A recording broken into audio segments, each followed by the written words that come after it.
Hello and welcome to a behind the scenes look at the new film The Secret. Today we'll join with Ben Mitchell, he's the star actor in the film, and we'll be asking him some of your questions. So, how did you prepare to become a drug addict on set then? Well, obviously I found it very difficult being such a happy child at school, and I never had any of these problems, so I made it clear to myself, it's a persona, I've got to stick with that.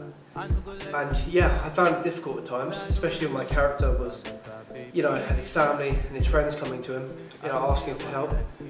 And it was really difficult. I did really find it hard. But you know what? I had to keep it completely separate from the real me. And yeah, I was so passionate, but it was a challenge.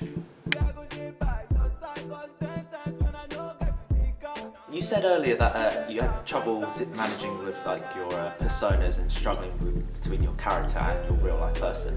Could you expand on how you actually managed to separate the two? Well, like I said, when you have the cameras on you, it's really difficult. And one thing I found, obviously because I'm with my real family, and I feel bad for being so rude to them, so one thing I find will help, although it sounds stupid, is we watch films and TV together that make us laugh, and it just brings us back together. We see a lot of arguing within the family, between you and your family and friends, etc. Was there a problem any problems that occurred within the film, during these arguments? Well, I don't know, it's difficult. There was one point during the filming where my mother actually cried. Obviously it wasn't me, it was the character, but I didn't want to do it. I told them, take the scene out. But luckily my mum, she said, no, keep it in, it adds to the realism. And I did find it really difficult.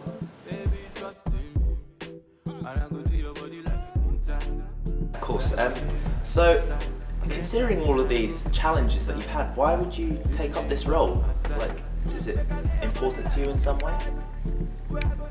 Well, for me, anyway, the reason I took this role, and I said yes straight away, because it's hard to talk about really, but I've experienced this, not me myself. I mean, I would never condone the use of drugs, but I had a friend back at school, and he started out small things. No one really noticed, no one really cared, and then it developed. And he had no money. He was missing school. He wouldn't come home some nights. You'd find him on the street. You don't know where he went, and he just blew his life away. Anyway, we didn't notice till too late, and we tried to do something about it, but there's nothing. Unfortunately, he died of an overdose, and even just by me playing a role in a little film, I feel like I may help someone else and prevent that from someone else and save someone else's family from being destroyed, because it's horrible and nothing could be worse than it. When you there with me, I go there your body like skin tight.